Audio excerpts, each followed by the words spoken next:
সিদ্ধান্ত নিল যে আমার সন্তানকে আমি আর বাঁচিয়ে রাখবো না, ওকে আর যে করবো ওকে মেরেই ফেলতে হবে। এবার স্বামী বলছে, বিবি রে, সন্তানকে তুমি সুন্দর করে সাজিয়ে দাও।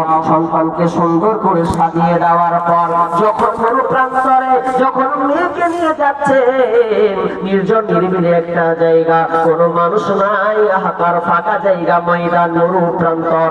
এভাবে করতে করতে করতে মেয়ে কন্যা সন্তানকে বলছেন, মা রে চল আমার সঙ্গে, তুই জায়গাটা খোর। দুজনে মাও ঘুরে, আপনার কিনা বাপ, দুজনে মা বেটি সঙ্গে দুজনে একসঙ্গে ঘুরতে ঘুরতে ঘুরতে যখন গর্তটা আস্তে আস্তে বড় হচ্ছে, মেয়ে দেখছে, ইয়া রাসূলুল্লাহ, আমি আমার হাত দিয়ে খোঁড়ে, আমার কন্যা সন্তানটাও হাত দিয়ে খোঁড়ে। ইয়া রাসূলুল্লাহ, আমার গাড়িতে যখন ধুলো ধুলো লেগে যায়, আমার কন্যা সন্তান এই সুন্দর কচি কচি হাত দিয়ে আমার দাড়িগুলোকে ঝাড়ে।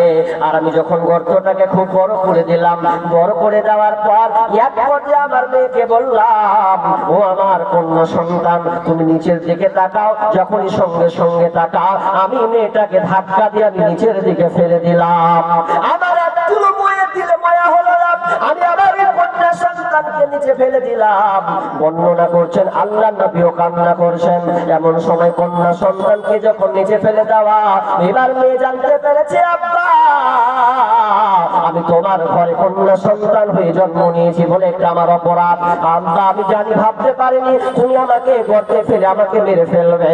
আব্বা আমি তোমার পায়ে পড়ব, আব্বা আমি আর জীবনে কোনোদিন তোমাকে আব্বা বলে ডাকবো না, মায়ের সামনে কোনোদিন হবে না। শুধু আমার একটা আবদার, তুমি আমাকে এখান থেকে ছেড়ে দাও, আমি কোনো একটা নিরিবিলি জায়গায়, এমন একটা জায়গা চলে যাব, জীবনে আর কোনোদিন তোমাদের সামনে আসবো না। এত কিছু বলার পর আমার দিলে মায়া হলো না।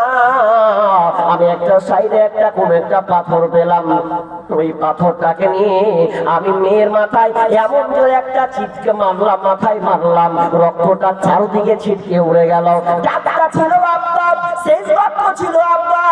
আব্বা যেন এমন একটা ডাক আমাকে দিয়েছে, চারদিকে যেন রক্ত ছিটে পড়েছে। আর আমি নিজের হাতে মাটি দিয়ে সম্পূর্ণ দাফন করে দিয়ে গেলাম। আমি যখন যত দূর যাই, ইয়া রাসূলুল্লাহ, এখন যেন ওই মেয়েটার শব্দের আওয়াজ, কান্নার আওয়াজ যেন আমার কানে ভাসে।